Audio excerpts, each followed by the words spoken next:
¿Cómo están mis hermanos? Sea la paz de Dios sobre sus hogares y sobre sus vidas, y que sea la misma misericordia de Dios llenando, saturando cada vida, cada hogar, y que cada día podamos mirar la gracia de Dios en cada uno de nosotros, en cada una de sus vidas.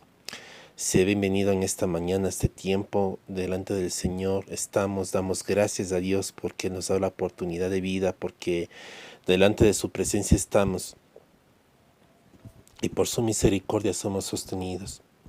Eres bienvenido en esta mañana, este tiempo.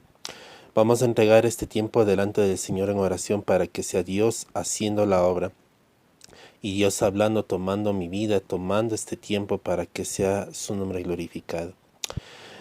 Padre, te damos gracias, Señor, por tu misericordia. Gracias, Padre, porque todas las cosas, Señor, delante de ti, Señor, son visibles, Señor.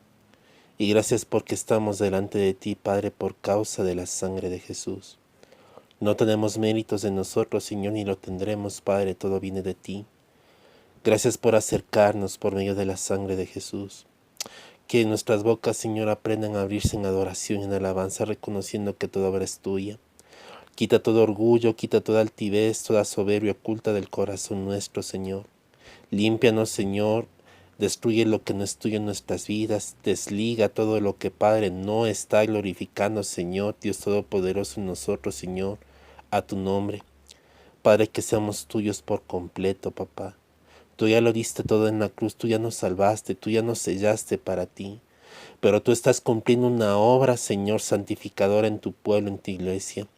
No permitas que te resistamos, Padre. Quita toda rebeldía, quita toda rebelión, quita todo lo que no es tuyo, Padre. Quita todo lo que no te glorifica. Padre, que sea lo tuyo en nosotros. Te pido en el nombre de Jesús, quita, Padre.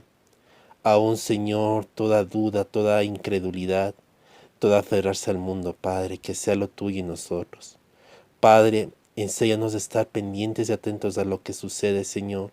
Que aprendamos a ser un pueblo que clama, un pueblo que ora, un pueblo que está, Señor Dios Todopoderoso, Señor, velando delante de tu presencia. No por temor a perdernos, porque lo tuyo no se pierde, sino para entender, Señor, que el día de nuestra redención se acerca. Y sobre todo, Señor, porque estamos en este plano físico, Señor, hasta el día, Padre, que Dios Todopoderoso llegue el colmo de las cosas. Te glorifico, te doy gracias, Padre. Toma mis labios, Señor, llévate toda torpeza de labios. Fluye tú, Señor, en mi vida, Señor, y sea usted, Espíritu Santo, haciendo lo que tenga que hacer. Santifíquese, Padre, y glorifíquese en el nombre de Cristo Jesús. Amén y amén. Sea la gloria suya y el poder suyo. Sea, Señor, llevado toda oración delante de su presencia, Señor, con olor grato delante de su presencia, Padre. Bendigo su nombre, le doy gracias en el nombre de Cristo Jesús. Amén y amén. Mis hermanos, continuamos en el tema de por fe y no por obras. Esto se convirtió prácticamente en una serie que por misericordia del Señor se ha estado enseñando, y yo bendigo el nombre del Señor porque las cosas no se dan por algo, no se dan por mera casualidad o se dan por darse. Dios siempre tiene un plan, mis hermanos. El propósito que Dios tiene con nosotros es darnos a entender como iglesia de que abramos los ojos en entender que la obra es suya. Mis hermanos, hasta el día de hoy se cree y se piensa que todo lo que nosotros hagamos y cómo hagamos es lo que Dios va a mirar. Y Dios no va a ver eso. Dios va a mirar a Cristo en tu vida y en mi vida. Si tú sigues y yo sigo insistiendo en querer ser visto por Dios, por mis actos, por mis obras, lo que yo estoy haciendo es trayendo juicio sobre mi vida. ¿Qué quiero decir con eso? Que tu vida y mi vida delante de Dios son trapos de inmundicia, son vistos como cosa inmunda. Y Dios no tiene relación con eso. Entonces, si tú esperas que Dios te mire a ti, lo que vas a hacer es que Dios quite la mirada de ti, por cuanto tú tienes la presencia de pecado en tu vida. Yo tengo la presencia de pecado en mi vida. Pero cuando entendemos que Cristo Jesús fue el que pagó el precio por nosotros, y entendemos que, como dice la palabra, que estamos escondidos en Él y estamos guardados en Él, entonces, y somos vistos por Él, entonces eso es diferente. Mis hermanos, para entender eso, créanse, yo les digo sinceramente, para entender bien la salvación, al- eh, para entender bien la salvación, para comprender totalmente la salvación se necesita un tremendo grado de humildad. Porque la salvación y la obra de redentora de lo que Cristo hace, lo que la gracia de Dios hace es hacerte ver la imposibilidad que tú tienes en ti mismo de acercarte a Dios. En otras palabras, te mata el yo, mata tu yo. ¿Por qué? Porque la obra salvífica te hace ver que no es tu capacidad ni será tu capacidad y que no importa cuánto tú hagas, no va a ser lo tuyo lo que te acerque a Dios, sino lo de Él. Mis hermanos, aún la alabanza, la adoración emana de Él, no de nosotros. No es que nosotros presentamos una ofrenda, no es que nosotros fluimos. Una cosa que fui aprendiendo y que el Señor me hizo ver este día jueves en una prédica que estaba viendo que es de las tres luces, es que el error que muchas veces pasa, mis hermanos, y es lo que sucedió en Satanás, es que Satanás tenía brillos de piedras en todo su cuerpo, adheridos a su cuerpo. Era prácticamente él tenía todo eso. Y la adoración que emanaba de la gloria de Dios, que permitía que Satanás presentase ofrendas en las piedras donde él hacía las ofrendas, y la magnitud de la ofrenda y de la gracia de Dios hacía que esas piedras brillaban en su cuerpo, y él pensaba que esa luz venía de él, que todo venía de él, y eso fue su caída. Cuando miró el trono de Dios muy alto, y él pensaba que porque él brillaba, porque el brillo que venía de su cuerpo pertenecía en él y no de la gloria de Dios, porque lo que hacía brillar su cuerpo era la misma gloria de Dios. Eso fue su caída. Y muchas veces, mis hermanos, lo que pasa, y a mí me ha pasado cuando me han dicho, es que tú fluyes, tú haces descender la presencia del Señor, tú haces que descienda la presencia del Señor. Mis hermanos, es algo muy peligroso cuando te dicen eso, porque te meten ego en el corazón, y es como que dicen que tú eres el causante de que la presencia de Dios fluya, de que tú eres el que provoca, tú eres el que hace que la presencia de Dios fluya, y eso no es así, mis hermanos. Nosotros fluimos y fluimos porque la gracia del Señor fluye en nosotros, porque la misma presencia de Dios fluye en nosotros. Si la presencia de Dios no fluye en nosotros, no podemos fluir, por ende no hay gloria nuestra. Entonces, esto es un peligro tremendo que muchas veces se comete cuando hay halagos. Créense que el Señor prueba a través de esos halagos cuando viene gente y te dices que tú eres un tremendo siervo, y tú eres esto y tú eres este otro, y es que tú eres, y hablamos en el plano físico, tú eres una persona inteligente, es que tú eres capaz. Yo recuerdo de este motivador llamado Yoko Henry, que no es un pastor, es un motivador, que alguna vez decía que porque él es de nacionalidad japonesa, le decían: usted es un japonés, entonces usted debe ser una persona recontra inteligente por ser japonés. Y Yoko Genji decía: es que yo no soy inteligente, yo tengo la misma capacidad de inteligencia que todo ser humano tiene. La única diferencia de los japoneses y todo asiático con respecto a todo lo que es el resto del mundo es que los asiáticos son disciplinados. Y ellos tienen una disciplina y respetan la disciplina que ellos siguen. No acorde a nosotros no tenemos disciplina. Nosotros miramos que por ejemplo, en el deporte, los asiáticos son bastante coordinados en las cosas, y eso no es porque sean más inteligentes, sino porque son disciplinados, son ordenados. Entonces, eh, todo eso, eh, todo eso es un dar a entender que nosotros no podemos confiarnos de lo que otros digan de nosotros, sino confiar en lo que Dios diga de nosotros. Aún la misma palabra del Señor dice que nosotros nos miremos acorde a la fe que se nos dio, que no tengamos un alto concepto de nosotros mismos, sino que tengamos el concepto que Dios ya nos dio en la eternidad y que nosotros tenemos delante del Señor. Ahora, nosotros estábamos en la Escritura en el libro de Romanos 3 del 21 al 31, y la Escritura dice de esta manera: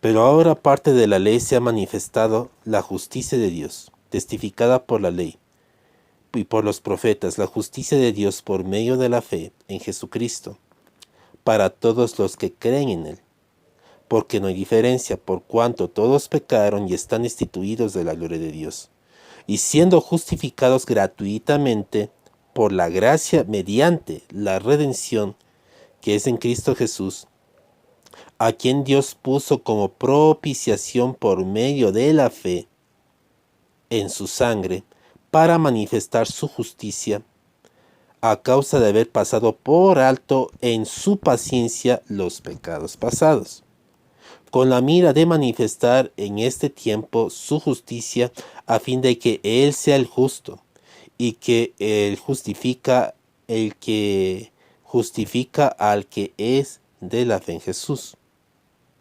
¿Dónde pues está la jactancia? Queda excluida. ¿Por cuál ley? ¿Por la de las obras? No, sino por la ley de la fe. Concluimos, pues, que el hombre es justificado por fe sin las obras de la ley. ¿Es Dios solamente Dios de los judíos? ¿No es también Dios de los gentiles? Ciertamente también de los gentiles. Porque Dios es uno y Él justificará por la fe a los de la circuncisión por medio de la fe, a los de la incircuncisión. Luego, por la fe invalidamos la ley en ninguna manera, sino que confirmamos la ley. Dios nos bendiga a través de esta palabra, mis hermanos. Haciendo un recuento de lo que hemos estado viendo, deja muy clara la palabra de que todo lo que Dios demanda de nosotros es por la fe. Mis hermanos, el primer día que nosotros tuvimos esta predica, empezamos justamente con la segunda parte de la lectura que está en el libro de Romanos capítulo 4, hablando del ejemplo de Abraham, donde deja muy en claro que Abraham no era un hombre que estaba sujeto bajo la ley. De hecho, la palabra mismo lo dice. Si nosotros nos vamos al libro de Gálatas, en el capítulo, no recuerdo el capítulo, pero el título tiene referencia con lo que se refiere a Abraham y la ley. Y él da a entender la palabra que Abraham estuvo antes, 400 años antes de la ley. Y que él había sido justificado, no era más por la fe que por la ley. De hecho, dice la palabra que creyó a Abraham y le fue contado por justicia. Abraham fue justificado por la fe y no por la ley. Entonces, la misma palabra dice en el libro de Gálatas que la ley es un ayo para llegar a Cristo. Los que están pendientes de lo que son las 7 dispensaciones, mis hermanos, vamos a entrar en lo que es la dispensación de la ley y vamos a entrar en ese detalle de lo que significa la ley, el propósito de la ley, lo que sucedió durante el tiempo de la ley hasta el cumplimiento de la ley, que es Cristo Jesús, para que entendamos mejor lo que Dios quiere, luego entrar en lo que es la gracia. Ahora, lo que Dios quiere darte a entender, mi hermano, mi hermana, es que la justificación que nosotros recibimos no es tanto por cuánto hagamos, sino por lo que Él ya hizo. Las obras que nosotros hacemos no es una demanda que Dios nos pone, sino es el fruto de la fe que hemos recibido. Cuando una persona hace algo por la gratitud, lo hace porque está agradecido, específicamente por eso, porque está agradecido con Dios, porque lo que hace para Dios, porque lo que hace para Dios es fruto de lo que Dios hizo por él. Una persona que es entendida de lo que Dios ha hecho por su vida, es agradecida con Dios en todo sentido, de tal manera que obra por la misma gratitud que ha recibido, por la misma misericordia de Dios. No para alcanzarlo, sino porque fue alcanzado. Entonces, es un acto muy necio, es muy terco pensar que nosotros tenemos que hacer obras o tenemos que hacer algunas cosas para alcanzar la gracia de Dios o para que Dios nos acepte, y nosotros ya fuimos aceptos en Cristo. Más bien, una persona genuina delante del Señor hace las cosas más por gratitud, más por deseo y más por un anhelo en su corazón de hacer las cosas que por una obligación. Entonces, Dios no quiere, y les digo desde antemano, Dios no quiere nada tuyo que venga por una obligación, por una costumbre o por un forcejeo o por una tradición o por algo obligado. Si tú no lo haces de corazón, si no tienes corazón para hacerlo, Dios no va a aceptar eso, no lo va a recibir. Hay mucha gente que piensa que por lo mucho que haga, Dios lo va a mirar. Y Dios no mira nada de lo que tú hagas, sino Dios mira la intención con la que tú haces. Si la intención es genuina delante de Dios, en la obra que tú haces, y Dios mira genuinamente, no como nosotros pensamos, sino como Él lo mira. Si lo que Dios mira internamente en nosotros es genuino, es un deseo genuino del corazón, de servirle, de adorarle, de querer hacer lo bueno para Él, y ve Dios que hay disposición genuina del corazón en hacer las cosas, aunque lo hagas con torpeza, el Señor acepta esa ofrenda, porque hay un deseo genuino. Pero cuando hay algo que se hace por obligación, por fuerza, por temor, por miedo, Dios no lo recibe. Dios prefiere que tú hagas algo por amor, a que no. Prefiere Dios que tú no hagas nada, que hagas las cosas sin amor por Él. Así de sencillo. Vamos a entrar a un detalle que está en el libro de Romanos 11 del 1 al 10. Romanos 11 del 1 al 10. La palabra del Señor dice, digo pues, ¿ha desechado Dios a su pueblo? En ninguna manera. Porque yo soy también israelita, de la descendencia de Abraham, de la tribu de Benjamín. No ha desechado Dios a su pueblo, al cual desde antes conoció. ¿O no sabéis qué dice Elías, qué dice de Elías la Escritura, cómo invoca a Dios contra Israel diciendo, Señor, tus profetas han dado muerte a tus altares y han derribado, y solo yo he quedado y procura matarme? Pero, ¿por qué le dice pero qué dice la divina respuesta? ¿Qué le dice la divina respuesta? Me he reservado 7,000 hombres que no han doblado las rodillas delante de Baal.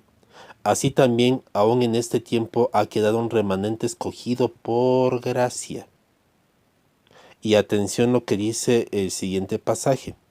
Y si por gracia, ya no es por obras.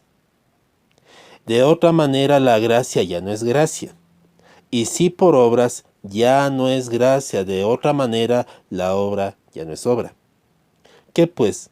Lo que buscamos, lo que buscaba Israel, no lo ha alcanzado por los escogidos, si lo han alcanzado, pero los escogidos si lo han alcanzado. Atención, ¿qué pues? Lo que buscaba Israel no lo ha alcanzado.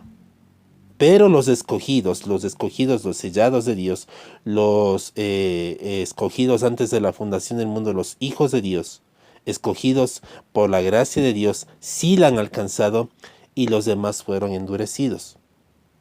Como está escrito, Dios les dio espíritu de estupor, ojos que no veían y oídos que no vean y oídos que no oigan hasta el día de hoy. Y David dice, se ha vuelto su convite en trampa y en red, en tropiezo y en retribución. Se han oscurecido sus ojos para que no vean y agóbiales la espalda para siempre. Ahora, hay un versículo que la palabra del Señor dice, cree en el Señor Jesucristo y serás salvo tú y tu casa. ¿Por qué voy a tomar este pasaje con respecto a lo que estaba leyendo? Porque justamente con el pasaje que leo me vino a la mente lo que estaba escuchando, estaba leyendo justamente del libro de Manual de la Vida en el Espíritu. Y una cosa que el pastor Adamés recalcaba en esto es algo que, por ejemplo, nosotros tenemos por costumbre, de nosotros querer convencer a la persona de que la persona se convierta al Señor. Y forzamos y muchas veces queremos obligar y insistimos y estamos presionando para que la persona se convierta a Cristo. Y muchas veces pensamos que porque la persona hace la oración nosotros ya logramos la victoria. Ahora, uno de los conceptos que, por ejemplo, la mayor parte de la gente tiene justamente por eso es por qué la gente piensa que la salvación se pierde. Y el error es que muchas veces, mis hermanos, se cree que porque una persona ha hecho la oración y porque se ha recibido a Cristo a través de abrir la boca, entonces esa persona ya fue su nombre escrito en el libro de la vida, y porque ya dijo, haz de mí la persona que tú quieres que sea, por decir esa oración y automáticamente su nombre se escribió en el libro de la vida. Pero como la persona anda totalmente apartada de Dios y anda caminando totalmente lejos de Dios y ya prácticamente ni se congregó ni nada, y por último nunca formó parte de la familia de Dios, entonces no, él perdió su salvación o perderá su salvación. Y, y se habla después de que nunca tuvieron nada que ver con el Señor al final. Aquí te da a entender una cosa, mi hermano y mi hermana, es que quien promueve la salvación es Cristo, y que no es tu obra, claramente lo dice aquí la palabra, eh, haciendo elocuencia de lo que dice aquí. Cuando estábamos leyendo la palabra, poniendo el ejemplo de lo que Dios le habló a Elías, cuando Elías le decía a Dios, solamente yo quedé, en otras palabras, yo soy el profeta y mira, mataron a todos y me he quedado solamente yo. Y solamente yo y el esfuerzo que yo hice, mira, y dónde quedé. Pero Dios le dice, sin embargo, a ver, yo ya me reservé 7 personas. Yo. No es que ellos se reservaron, no es que ellos lo hicieron, yo me los reservé. Yo ya tenía un pueblo escogido, ya tenía un pueblo sellado, un remanente, un pueblo escogido, que no dobla sus rodillas a Baal. Un pueblo que no dobla sus rodillas ante los Baales, ante la presencia de ídolos. Yo los tengo escogido. Y hace la misma referencia con el tiempo de ahora. Si yo tengo un remanente escogido por gracia. ¿Cuál es ese remanente? Es la iglesia. Quitémonos, mis hermanos, de ese engaño de decir que el remanente de la iglesia y esos serán los escogidos. No, mi hermano, el remanente es la iglesia. Jesucristo vino a salvar a toda la humanidad para salvar al remanente del remanente del mundo, que es la iglesia de Cristo. Esas cosas, mis hermanos, nosotros tenemos que irnos aclarando de una vez y por todas, porque el remanente de quien habla aquí es la iglesia. La iglesia es el remanente de este mundo. No habla del remanente de la iglesia, sino el remanente del mundo, porque la salvación vino para el mundo. La salvación vino para los gentiles, y los gentiles representan toda la raza humana, aun con excepción de Israel, que es el pueblo escogido. Entonces, todo el pueblo que es gentil, dice que es todo el pueblo que no es nacido bajo la descendencia israelita. A eso se les conocía como gentiles. Entonces, cuando habla de la salvación de los gentiles, habla específicamente del resto de personas que no eran pertenecientes al pueblo de Israel, en otras palabras, del mundo. El remanente, mis hermanos, que aquí está hablando del remanente salvo por gracia, es la iglesia de Cristo. Es la iglesia compuesta por los miembros salvados por Cristo Jesús. No dice el remanente de la iglesia, sino que la iglesia es el remanente. Ahora, ¿esta iglesia es salva por las obras? No. Aquí dice claramente que si somos escogidos por gracia, y si somos escogidos por gracia, ya no por obras. En otras palabras, es una mentira decir que el Señor Jesús pagó un 60%, y eso ya vamos a ver más adelante, si el tiempo me permite, voy a tratar de agilizarme. Que somos salvos porque que tenemos que hacer obras para alcanzar una gracia. Dice aquí la palabra que si nosotros somos salvos por la gracia, ya no existen obras aquí. Las obras son fruto de la gracia, no son un requisito. Y dice que la gracia, dice que si nosotros fuésemos, si la gracia tuviese obras, ya no sería gracia. Porque dice de esta manera, si por gracia ya no es por obras. De otra manera, si la gracia fuera por obras, la gracia ya no es gracia. Y si por las obras ya no es gracia, en otras palabras, no existiría gracia si hay obras. No existiera una dispensación de gracia, ni estuviésemos caminando en la gracia si todavía fuese por obras. No hubiese gracia, no existiera la gracia si hay por obras. La palabra lo dice. De otra manera, si la obra es por gracia, ya no es obra. ¿Qué pues lo que buscaba Israel no la alcanzó? ¿Por qué no la alcanzó? Porque lo que dependía de Israel eran de las obras. Israel dependía de las obras y actuaba por las obras de la ley y se sujetaba a obras de ley, por la cual dice que por las obras no la alcanzó, porque la obra iba mucho más allá de simplemente de actuar o hacer alguna cosa. Mis hermanos, Israel era prácticamente un espejo de lo que era la realidad, de lo que representa lo que Jesucristo es. Porque si nosotros leemos toda la palabra del Señor desde el Génesis hasta el Apocalipsis, todo revela a Cristo. Pero en el libro de Génesis nosotros vemos señales y cosas que reflejaban toda la obra que Cristo iba a hacer en la cruz. Lamentablemente se han utilizado malos pasajes y se han estado predicando cosas que no están de acuerdo al pacto que nosotros estamos viviendo. Uno por manipulación, otro mis hermanos por desconocimiento y otro mis hermanos por no escudriñar la escritura, por no escudriñar la escritura acorde al espíritu de la palabra y acorde al espíritu del tiempo que estamos viviendo, porque hemos ignorado las cosas. Mis hermanos, podemos entrar en un estudio detallado y largo acerca de esto, pero no tengo el tiempo para hacerlo. Y dice la palabra como está escrito, atención, dice, Dios les dio espíritu de estupor, hablando del pueblo de Israel, ojos que no vean y oídos que no oigan hasta el día de hoy. Hasta el día de hoy Israel rechaza a Jesucristo. Hasta el día de hoy Israel niega a Jesús. Pero llegará el tiempo, y eso lo dice luego, en el mismo libro de Romanos 11, donde dice que cuando se cumple el tiempo de los gentiles, y esto lo vamos a ver Dios mediante en la dispensación de la gracia, cuando se cumpla el tiempo de los gentiles, cuando venga el tiempo de los gentiles, entonces el Señor volverá a su pueblo Israel. Y no habla del pueblo de Israel totalmente, sino del remanente de Israel. En otras palabras, del Israel real, del Israel de Cristo, para la salvación, ya para los últimos días. Para entonces la iglesia ya no estará aquí, la iglesia estará con el Señor. Estaremos con el Señor. Ahora, por eso David dice, se ha vuelto su comite en trampa y en red, en tropezadero y en retribución, se han oscurecido sus ojos para que no vean y agóbiales la espalda para siempre. Obviamente, aquí habla David de la gente que rechaza al Señor y que desecha al Dios de Israel. Sin embargo, si se aplica con todo lo que acabo de decir, esta palabra vino para el propio pueblo de Israel. El pueblo de Israel hasta el día de hoy está cegado y no quiere y no acepta a Jesús como Señor y Salvador. Vendrá el tiempo que el Señor dirá Baruch Atah Hashem Adonai, donde quiere decir la palabra bendito el que viene en el nombre del Señor, cuando reconozcan a Jesucristo. Mis hermanos, los tiempos se acercan donde eso ya va a pasar y a suceder.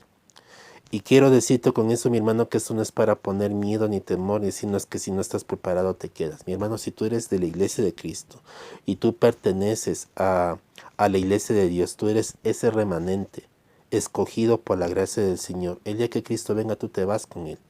Mis hermanos, cuando nosotros estemos escuchando que Cristo viene, la iglesia debe estar alegre, porque viene el tiempo de la redención. Si tú entiendes que fuiste sellado para Dios y que tú eres pertenencia de Dios, tú, por amor al Señor, buscas acelerar la obra de su venida. ¿Por qué? Porque anhelas la redención del pueblo, anhelas la redención de la iglesia, anhelas el cumplimiento de Dios.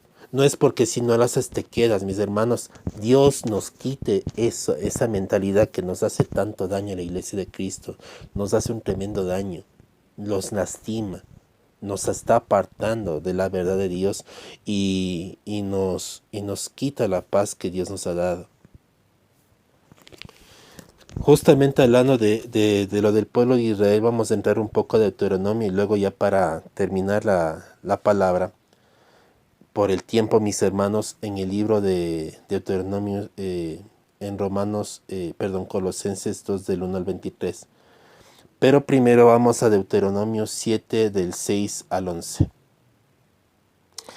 Y atención lo que dice la palabra del Señor. La palabra del Señor dice en el nombre del Padre, del Hijo y con unción del Espíritu Santo. Deuteronomio 7 del 6 al 11. Porque tú eres pueblo santo para Jehová tu Dios. Jehová tu Dios te ha escogido para hacerle un pueblo especial, más que todos los pueblos que están sobre la tierra. Me voy a pausar un ratito antes de entrar en detalle con este capítulo. Estuvimos hablando acerca de lo que es la dispensación de la promesa, específicamente de los patriarcas. Y una de las cosas que el Señor recalcó es cómo el Señor empezó a hacer la obra redentora a través del llamamiento a Abraham.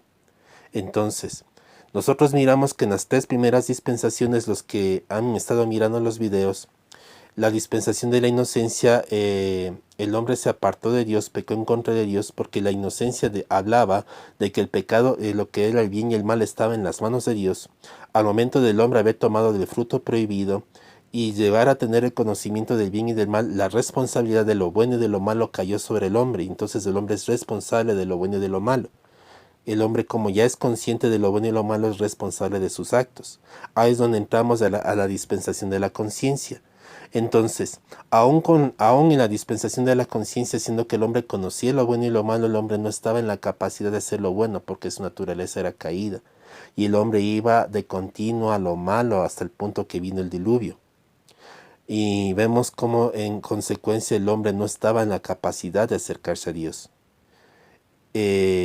Fruto de ese pecado, fruto de lo que sucedió en la dispensación de la inocencia. Hablamos del gobierno humano, específicamente de cómo el ser humano, cuando es gobernado por un ser igual a él, lo único que puede traer es desorden y caos. Y miramos exactamente lo que pasó con Nimrod y el primer gobierno humano, que después se desató en lo que es la idolatría en las naciones y todo lo que hoy conocemos, y que como la gran ramera, que todavía es manifiesta en el libro de Apocalipsis, que nosotros solamente juzgamos a la Iglesia Católica porque lo miramos en el tiempo presente. En lo que es la religión católica es una raíz de la gran ramera, pero la gran ramera nació en la Torre de Babel. Ahora, en la dispensación de la promesa, Dios empieza a hacer su obra redentora llamando a un hombre desde el lugar más lejano, donde justamente fue el lugar de la confusión, en Babilonia. En un pueblito que no recuerdo específicamente, eso lo pueden ver en la dispensación de la promesa para que ustedes se detallen. En Ur de los Caldeos, era un pueblito donde estaba Ur de los Caldeos, y de Ur de los Caldeos el Señor toma a Abraham y lo llama a una tierra en la cual prometió que se lo iba a entregar. Y Abraham le creyó por justicia. Pero ¿de dónde fue tomado Abraham? Fue tomado específicamente del lugar de la confusión, en Ur de los Caldeos. Y dice que Ur de los Caldeos estaba ubicado en el hemisferio sur de Mesopotamia, específicamente en Babilonia. Porque Mesopotamia estaba dividido en dos sectores, que era Siria y Babilonia. Y justamente de ese lugar el Señor sacó a Abraham. Y una cosa tremenda no es que tanto fue que Abraham decidió creerle a Dios, y por su fe, y porque creyó, y porque decidió creerle, y porque él tuvo la osadía de creerle a Dios, fue que Dios lo llamó. Mis hermanos, todo aquel que es nacido de Dios y que tiene un propósito de Dios y un sello de Dios, mi hermano, Dios mismo le da la capacidad de creer, o le da la capacidad de no creer, así de sencillo. Abraham creyó y le fue contado por justicia, porque el Señor mismo lo capacitó. ¿Por qué? Porque Abraham ya fue llamado antes de la fundación del mundo. De hecho, la palabra habla de que todos sus elegidos fueron antes de la fundación del mundo. Si leemos en el libro de Génesis más atrás acerca de Noé, dice la palabra del Señor que ya Dios había hablado acerca de Noé, que este era un hijo de consolación. En otras palabras, ya tenía un sello de Dios, mis hermanos, para lo que iba a venir. Y en Noé iban a ser levantadas nuevas generaciones. Se iba a levantar una nueva generación. Llegó a ser, como dijo la palabra, un hijo de consolación. Porque a través de él trajo consuelo a la tierra, trajo paz a la tierra a través de Noé.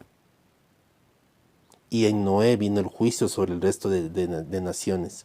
¿Por qué? Porque ya había un sello en él, que Dios había especificado que así sucede en la vida de Noé. Ahora, en el caso de Abraham es igual. Y nosotros podemos ver cómo el Señor trató con la fe de Abraham, cómo trató con la fe de Isaac y con la fe de Jacob, hasta llegar a los patriarcas, hasta llegar a lo que es el pueblo de Israel. Y esto es una cosa tremenda que dice en el versículo 7, seguimos en la lectura, No por ser vosotros más que todos los pueblos os ha querido Jehová y os ha escogido por vosotros, pues vosotros erais más insignificantes, atención, eras más insignificantes de todos los pueblos. No te escogió Dios por ser el mejor o porque tú tengas una capacidad o porque algo Dios vio en ti, no, porque dice la palabra que no había nada en ti bueno, no lo había. Vamos a Primera de Corintios, lo que dice la palabra, que el Señor no nos escogió porque había algo bueno, por ser el mejor, sino que lo vil y menospreciable tomó para humillar a los sabios, a lo que el mundo desechó para que nadie se gloríe delante de él, para que nadie tenga de qué gloriarse.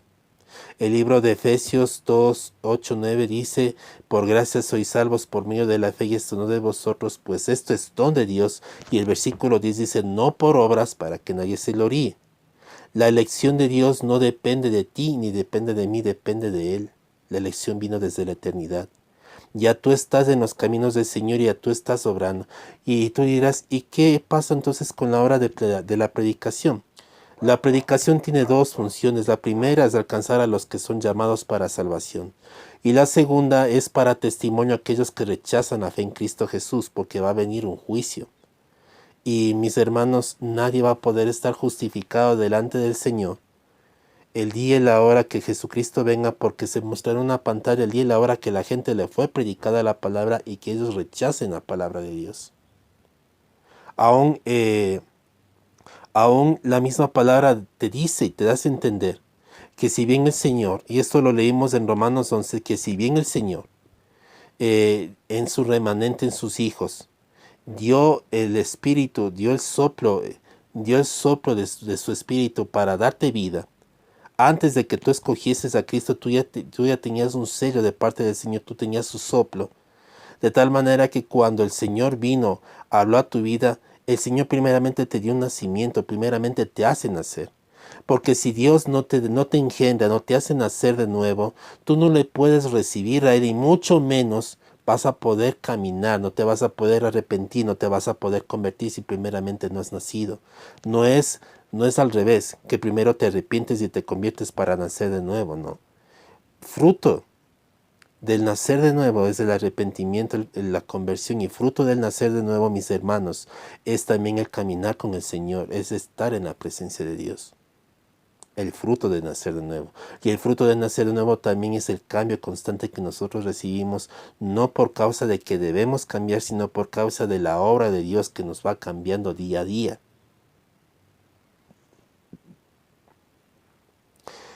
Ahora, aquí dice que no es por vosotros, sino por cuanto, versículo 8. Jehová os amó y quiso guardar el juramento que juró a vuestros padres. Os ha sacado Jehová con mano poderosa y os ha rescatado de la servidumbre, de la mano de Faraón, rey de Egipto. Conoce pues que Jehová tu Dios es Dios fiel, que guarda el pacto y la misericordia a los que aman y guardan los mandamientos hasta 1000 generaciones, y que da el pago a la persona, y que da en pago en persona al que le aborrece, destruyéndolo. Y no se demora con el que le odia, y en persona le dará el pago. Guarda por tanto los mandamientos, estatutos y decretos que yo te mando hoy que cumplas. En esta última parte, mis hermanos, debemos de entender que nosotros ya no estamos en la dispensación de la ley. ¿Qué es lo que detiene a Dios y por qué la palabra habla de esto del pago que da personalmente? Habla de un castigo, habla específicamente de la mano de Dios fuerte sobre toda persona que se rebela en contra de Dios. Ahora, mis hermanos, entendamos que estamos en un tiempo y una dispensación donde el Espíritu Santo está en medio del pueblo de Dios. ¿Qué es lo que detiene el juicio de Dios en este tiempo sobre el mundo entero? Es el mismo remanente que Dios escogió, es la iglesia. Lo que ha detenido, mis hermanos, para que Dios destruya a Israel por completo, es el pacto que tuvo con Abraham, Isaac y Jacob, y por eso puso un mediador que era Moisés, que constantemente le recordaba el pacto que él tenía con Abraham, Isaac y Jacob. La fidelidad de Dios es tan grande que cuando él tuvo memoria acerca del pacto que hizo con Abraham, Isaac y Jacob, le dijo, no, yo hice un pacto con ellos. Este pueblo es rebelde. Por causa del pacto yo no los voy a consumir, los voy a destruir, porque este pueblo ya es mío por el pacto que hice con ellos. Y por ese pacto soy feliz. Sin embargo, como yo soy Dios, yo tengo que corregir este pueblo. Vemos a un Dios que corregía constantemente a Israel, los castigaba, los entregaba a sus enemigos, incluso los llevó a cautiverio, pero nunca el Señor dejó de ser Dios de Israel. Nunca el Señor quitó la vista de Israel y nunca Dios desechó a Israel por completo. De hecho, la palabra del Señor, si lo leemos, y esto yo estaba leyendo en Lamentaciones, donde dice la palabra que el Señor no castiga voluntariamente, sino que Él se duele del castigo. El Señor se duele del castigo que Él hace. Él no castiga voluntariamente diciendo, no, yo quiero castigarles, y lo hace con todas las ganas y se deleitaba en el castigo. No, el Señor se dolía del castigo. Y dice la palabra que Dios no castiga voluntariamente. Y si por Dios fuera, Él no lo hiciera. Sin embargo, por causa de que es necesario que el hombre sea de alguna manera corregido, entonces Dios emite su castigo. Y lo hace de esa manera. De tal manera, mis hermanos, que cuando el Señor hace eso, el Señor empieza a trabajar con cada uno de los suyos. Y lo mismo que yo les acabo de decir es lo mismo que hace con su pueblo. Si una persona de los sellados está extraviándose del camino, mis hermanos, el Señor le va a pasar por muchas cosas fuertes, por muchas situaciones, por cosas. Va a inquietar su corazón. Va a pasar por situaciones difíciles. Pero de una u otra manera el Señor va a hacer volver a los suyos. Porque el Señor conoce y sabe quiénes son suyos. Mis hermanos, hay una promesa que el Señor ha dicho: cree en el Señor Jesucristo, serás salvo tú y tu casa. El día que el Señor te selló, el día que el Señor te escogió, también el Señor selló tu casa. Pero no es en el tiempo tuyo. No es en la hora tuya ni cuando tú lo digas. Cuando yo especifiqué al comienzo de este versículo era para hacer caer en cuenta una cosa. Es que tú no debes dejar de orar por tu familia. Tú no debes dejar de orar por tus parientes, por los tuyos. Pero también debo decirte que no es en tu tiempo ni es en la hora tuya que tú decides que ellos se conviertan al Señor. Hay gente que se mata, nosotros decimos que se mata dándoles bibliazos, tratando de convencerles de alguna manera que se conviertan a Cristo, de que ya se vuelvan a Dios, que se convierte, y por qué no se convierten, y qué fue que no se convierten, y la gente es terca y no quieren hacer caso de la palabra, se van a perder, y si no quieren hacer caso, mis hermanos. Sin embargo, hay un momento específico y una hora en la que el Señor decide tocar la vida de esa persona, y esa persona es quebrantada y es tocada por el Señor, pero no es en el momento que uno se escoge. Yo me recuerdo justamente el testimonio que cantaba, porque esta es una canción que hablaba de Willy González, que todo el mundo le conoce como Redimido. Y esta canción se llama ¿Qué futuro tendrá? Él contaba en este relato cómo él estaba sumergido en las drogas, como este varón le gustaba el rap y practicaba, pero uno de esos días se juntó con malas amistades y terminó hundido en las drogas, en todo lo que era vicios.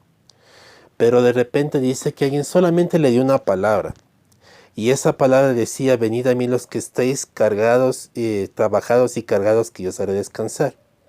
Y mis hermanos, esa palabra, esa única palabra que le estaba dando, dice que él sintió un poder que empezó a sacudir su vida, y él empezó a quebrantarse y empezó a llorar delante de la presencia del Señor, y se volvió al camino del Señor. Es que fue el evangelista que le dio una palabra que estremeció la vida de este varón. Fue con un convencimiento tal que se lo dijo: no, mis hermanos.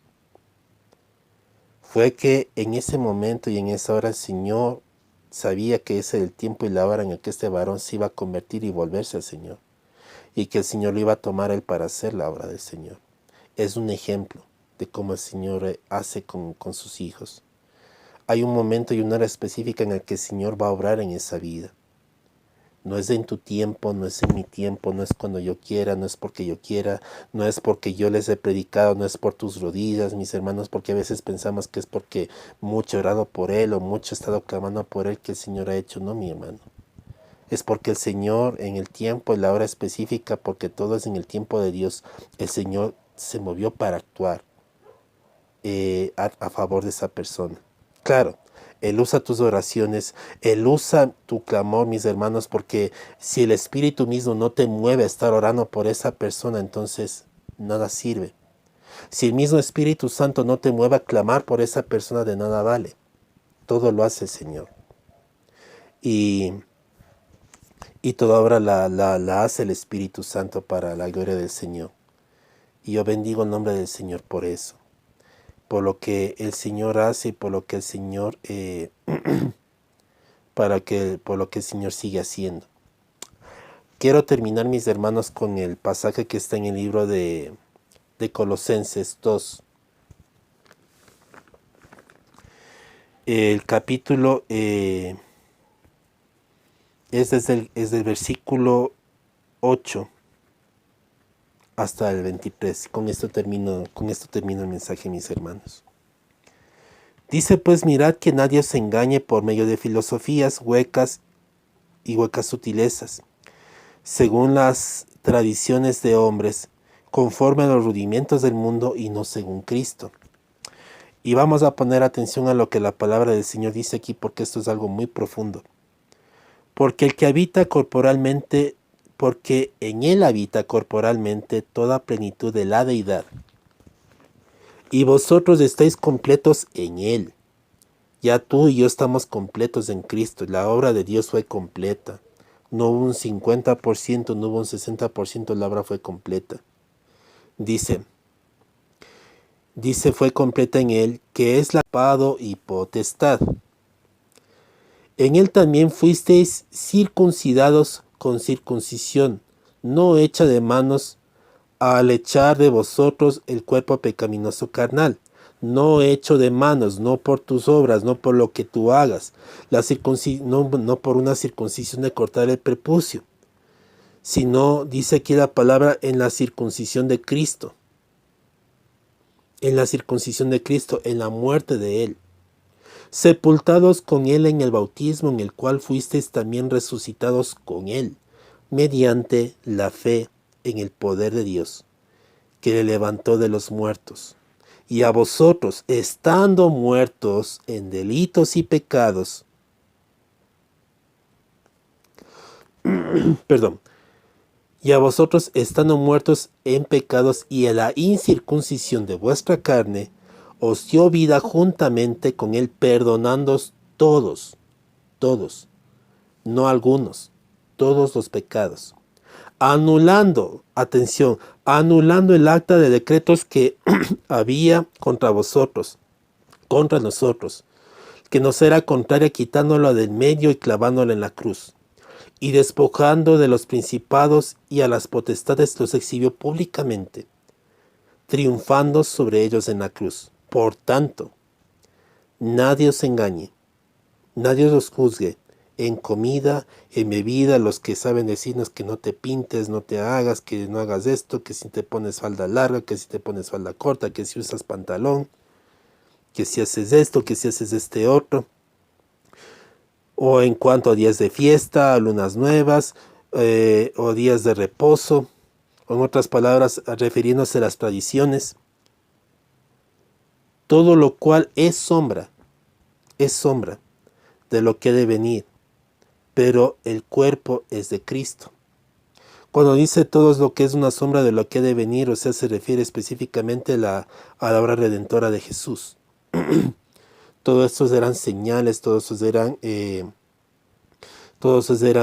una muestra de lo que iba a ser verdaderamente lo que representaba a Cristo Jesús, lo que sí iba a ser, mis hermanos. Y en esto, por ejemplo, Israel cayó, que ellos dependían de las obras y dependían de las tradiciones para poder honrar a Dios. Sin embargo, todo esto era una señal de lo que Cristo iba a hacer y de lo que y de la obra de Dios a través de Jesús por nosotros. eran señales. Ahora dice, nadie os prive de vuestro premio, afectando humildad y culto a los ángeles, y entremetiéndose en lo que no han visto, vanamente hinchados por la propia carne, y no asentándose y no haciéndose de la cabeza en virtud de quien todo el cuerpo, nutriéndose y uniéndose por las coyuntas y ligamentos, crece con el crecimiento que da ¿quién? Dios. No es tu crecimiento, la da Dios. Y aquí dice unidos a la cabeza, en otras palabras, uno con Cristo. Cuando sabemos hacernos uno con Cristo, por ende todo esto se viene, mis hermanos. Nadie te prive de leyes y de cosas, que si no haces esto, que si haces este otro, que si haces de esta manera, que si haces de esta otra manera, que si no haces así, que si no haces así, entonces el Señor te va a cortar, te va a quitar la salvación, ya no eres su pueblo. Hay una cosa tremenda que decían, no es que o sigues siendo trigo o te conviertes en cizaña, mis hermanos. La palabra es clara cuando dice que la cizaña es del mundo, y las cizañas son de los que no son hijos. El que es trigo se mantiene siendo trigo, no se convierte en cizaña. Y eso hemos de hablar en otro momento, porque puso eso en mi corazón. Posiblemente lo haremos la siguiente semana, si el Señor lo permite, porque hay muchas cosas que hablar de este tema, porque es muy extenso, mis hermanos. Dice, pues si habéis muerto a Cristo en cuanto a los rudimentos del mundo, ¿por qué como si vivieras en el mundo os sometéis a preceptos? Ya estamos muertos al mundo, ya estamos desligados del mundo, porque seguimos como que si perteneciéramos al mundo, ligándonos a preceptos y a cosas como para alcanzar algo, siendo que ya fuimos alcanzados. Tales como no manejes ni gustes, no vayas al cine, no entres a tal lugar, no vayas a este sitio, no vayas a esto, no vayas a este otro, no te pintes, no te maquilles, no vayas con el pelo suelto, no te... hasta por la vestimenta y muchos otros ejemplos, mis hermanos, en conformidad a mandamientos y doctrinas de hombres. Porque al final, mis hermanos, todo lo que enseñan y todo eso de que no te pintes, no te arregles, no te pongas esto, no te hagas este otro, que no hagas así, son doctrinas de hombres. Son doctrinas de hombres, mis hermanos. Yo aprendí, mis hermanos, que si una persona por el Espíritu es llevada a cambiar la manera de vestimenta, y es llevado a cambiar su manera de vestirse, todo eso, es el Espíritu quien hace esa persona. No es una delegación, no es una obligación, ni mucho menos se puede condenar a la persona diciendo es que porque te pintas o porque te haces eso te vas a perder o te vas al infierno. Que son manipulaciones, mis hermanos. Tales cosas tienen a la verdad cierta reputación de sabiduría en culto voluntario, en humildad, y es duro trato del cuerpo, pero no tiene ningún valor alguno contra el apetito de la carne. ¿Qué quiere decir esto, mis hermanos? Que una persona puede, por causa de eso, obedecer, no pintarse, no hacer esto, no hacer este otro, pero eso no quiere decir que eso va a hacer que tú ya, con eso ya venciste la carne y ya eres libre. O sea, simplemente lo que haces es someterte a algo externo que se te demanda, más no es un cambio interno. Y aquí lo que te da a entender, mis hermanos, es que cuando tú eres salvo por la fe, mis hermanos, la misma fe obra en tu vida para que tú vivas los cambios. Ya no es algo impuesto, sino que sale de tu corazón el hacerlo. No que si no lo haces, sino porque por causa de quien ya lo hizo por ti. O sea, esto es un fruto, no es una obligación. Y la palabra lo dice. Ya Cristo te completó en él. Ya el acta de decretos de pecados que pesaban en contra de ti ya están crucificados en la cruz. Y los principados y potestades que te acusaban todos los días fueron exhibidos en la cruz públicamente. Por eso dice, nadie os juzgue por lo que hagan o porque no hagan, porque no depende de eso. Ya fuiste justificado. En otras palabras, es el concepto que te dice la palabra. Ya tienes justificación en Cristo Jesús. Ya la justificación está en Jesucristo. Tu entrada es por medio de aquel que es la puerta, que es Cristo Jesús, al reino de los cielos. Tú no tienes de entrada por tus méritos ni por lo que tú hagas. Y sé que hay muchos, mis hermanos, que no querrán escuchar esta palabra. Pero, y hay otros que sí escucharán, pero deben entender. Con esto no estoy refiriéndome que porque ya tú eres libre de pecado, porque el Señor ya pagó el precio por ti, entonces tú vas a andar libremente y haciendo lo que a ti te da la gana. Porque muchos interpretan que cuando se dice que la salvación no se pierde, es que está diciendo que ahora puedo yo pecar, hacer lo que me da la gana y pecar las veces que yo quiera y vivir desordenadamente y no me va a pasar nada. Así la gente interpreta que cuando se habla de que la salvación no se pierde, es eso. Y la palabra no te dice eso, sino que todo aquel que ha sido salvado por la gracia de Dios, por la misma gracia tal persona va a ser convertida de gloria en gloria, de triunfo en triunfo. Es el Señor va a empezar una obra. Y el fruto y la muestra de que tú eres salvo es el cambio de vida que Dios va a lograr en tu vida, porque ese es el fruto. En otras palabras, por causa de la salvación que tú has recibido, Dios va a empezar a obrar en tu vida cambios en las cuales tú vas a vivir para el Señor. Cosas que tú hacías las vas a dejar de hacer, no tanto porque tienes que, o porque se te obliga a que, sino porque hay una convicción en tu corazón que la que tú vas a dejar las cosas. El Señor mismo va quitando de tu vida y va poniendo lo que tiene que estar, en la medida que tú le crees al Señor. Cuando tú aprendes a entender lo que el Señor ha hecho por tu vida, ya no lo haces porque te toca hacerlo, sino por la gratitud. Entiendes que esto no le agrada al Señor, entiendes que esto sí le agrada y haces lo que le agrada y deshaces lo que no le agrada, por cuanto tú entendiste la obra salvífica. O sea, es el agrado, es la gratitud que hay en tu corazón. Eso se refiere a la gracia. Y eso se refiere al pacto que ahora vivimos, mis hermanos. Lo que se hace para Dios no se hace porque tienes que, sino porque el Señor pone en ti el querer como el hacer. Y es más que todas las cosas, es un deseo de tu corazón que nace por fruto de lo que Dios ha sembrado en tu vida. Padre, bendecimos tu nombre y te damos gracias por esta palabra. Yo te pido, Señor, que este mensaje, Señor, selles en cada corazón y en cada vida y nos recuerdes, Señor, que no es por obra, Señor, Padre, para que nadie se gloríe, sino por la gracia tuya, Señor. Porque nadie puede justificarse por las obras, sino por la gracia tuya, Señor. Recibe toda la gloria y la honra en el nombre de Jesús. Amén. Si es la primera vez que recibes este mensaje, déjame decirte que el Señor te ama de una manera especial y que el Señor quiere que tú le conozcas a profundidad. Si tú tienes en tu corazón ese deseo, ese anhelo ardiente de conocerles, porque el Señor está hablando a tu vida. Quiero que a través de este tiempo tú le abras tu corazón y repitas conmigo esta oración. Y le vas a decir de esta manera: Señor Jesús, en este día reconozco que soy pecador. Reconozco mis pecados, pero reconozco también que tú moriste por ellos. Señor Jesús, solamente por ti tengo entrada al Padre. Solamente tú moriste por mis pecados. No tengo nada en mí, Señor. Todo es en ti. Te pido que entres en mi corazón, que te sientes en él como mi Señor y Salvador, y hagas de mí la persona que tú quieres que yo sea. Gracias, Señor Jesús, por entrar en mi corazón y en mi vida. Amén. Si hiciste esta oración genuinamente, tú eres un hijo de Dios ya, sellado para la gloria de Dios. Dios bendiga tu casa, Dios bendiga tu vida, tu familia, y que tú mires el crecimiento de la obra de Dios en lo tuyo, en todas las cosas. Dios te bendiga y te dé la victoria en Cristo Jesús. Amén. Estamos despedidos, mis hermanos.